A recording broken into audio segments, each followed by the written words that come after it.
Assalamualaikum warahmatullahi wabarakatuh. Apa kabar semua? Semoga baik-baik saja ya. Oke, kali ini kami dari kelompok 5 Psikologi Umum ingin mempresentasikan tentang teori belajar behavioristik dan implikasi dalam pembelajaran. Sebelumnya, saya ingin perkenalkan diri dulu. Saya Muhammad Nurdwi Cahyo dan saya akan memperkenalkan anggota-anggota kelompok saya. Ada Ahmad Fatur Rahman Putra, Feni Yondina Hidayah, dan Nirina. Dengan dosen pengampu kami untuk mata kuliah ini, Bapak Slamet Maulana SPD MPD. Oke, sekarang kita lanjut ke pengertian teori belajar behavioristik. Teori belajar behavioristik adalah sebuah teori yang mempelajari tingkah laku manusia. Menurut Desmita, merupakan teori belajar memahami tingkah laku manusia yang menggunakan pendekatan objektif, mekanistik, dan materialistik. Sehingga perubahan tingkah laku pada diri seseorang dapat dilakukan melalui upaya pengkondisian. Teori behavioristik menekankan pada kajian ilmiah yang mengenai berbagai respon perilaku yang dapat diamati dan penentu lingkungannya. Dengan kata lain, perilaku memusatkan pada interaksi dengan lingkungan yang dapat dilihat dan diukur. Prinsip-prinsip perilaku diterapkan secara luas untuk membantu orang-orang mengubah perilakunya ke arah yang lebih baik. Selanjutnya, belajar menurut pandangan teori behavioristik. Teori behavioristik berkembang menjadi aliran psikologi belajar yang berpengaruh terhadap arah pengembangan dan praktik pengembangan dan pembelajaran yang dikenal dengan aliran behavioristik. Aliran ini menekankan pada terbentuknya perilaku yang tampak sebagai hasil belajar. Teori behavioristik dengan model hubungan stimulus sampai responnya mendudukkan siswa yang belajar sebagai individu yang pasif. Respons atau perilaku tertentu dengan menggunakan metode pelatihan atau pembiasaan semata. Munculnya perilaku akan semakin kuat bila diberikan penguatan dan akan menghilang bila dikenai hukuman.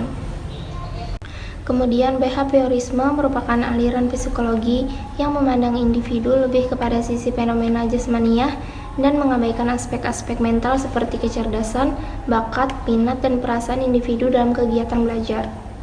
Behaviorisme adalah studi tentang tingkah laku manusia. Behaviorisme dapat menjelaskan perilaku manusia dengan menyediakan program pendidikan yang efektif. Fokus utama dalam konsep behaviorisme adalah perilaku yang terlihat dan penyebab luar yang menstimulasinya. Menurut teori behaviorisme, belajar adalah perubahan tingkah laku sebagai hasil dari pengalaman. Belajar merupakan interaksi akibatnya adanya interaksi antar stimulus dan respon.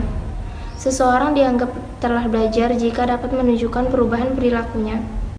Adapun ciri-ciri teori belajar behavioristik. Yang pertama, mempelajari perbuatan manusia bukan dari kesadarannya.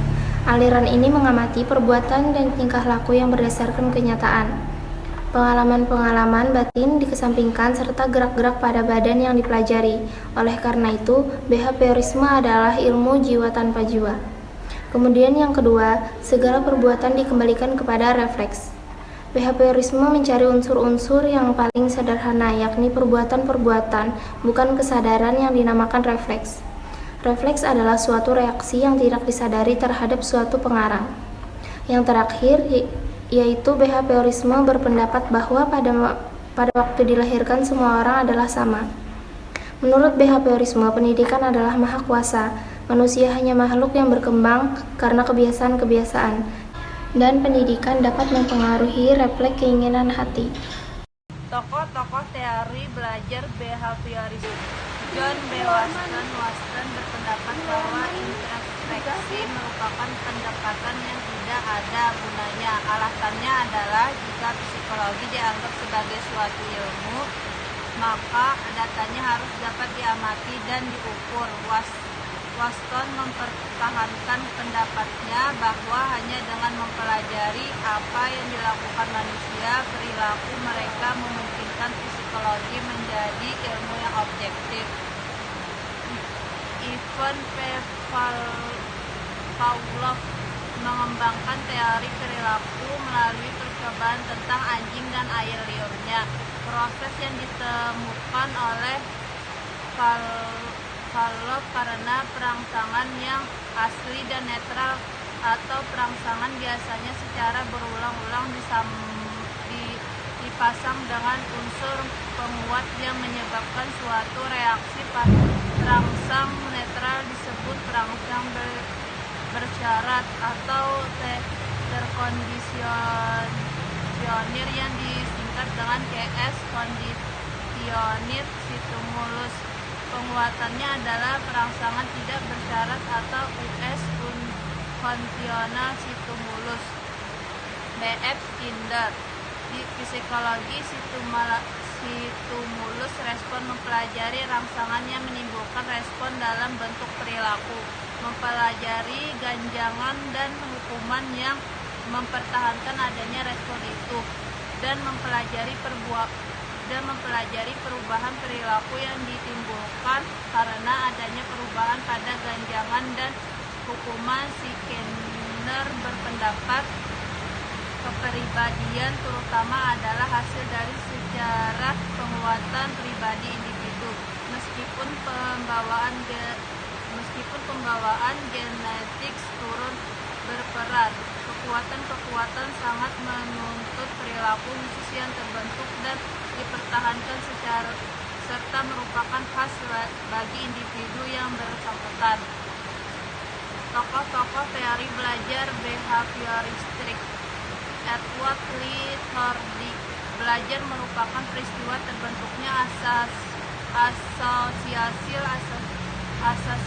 antara stimulus dan respon.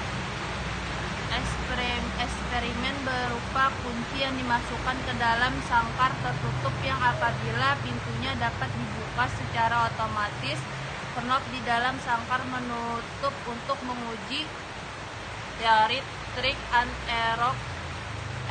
Ciri-ciri belajar teori and error adalah adanya aktivitas, adanya berbagai respon terhadap situasi, adanya eliminasi terhadap respon yang salah, ada kemajuan reaksi-reaksi mencapai tujuan.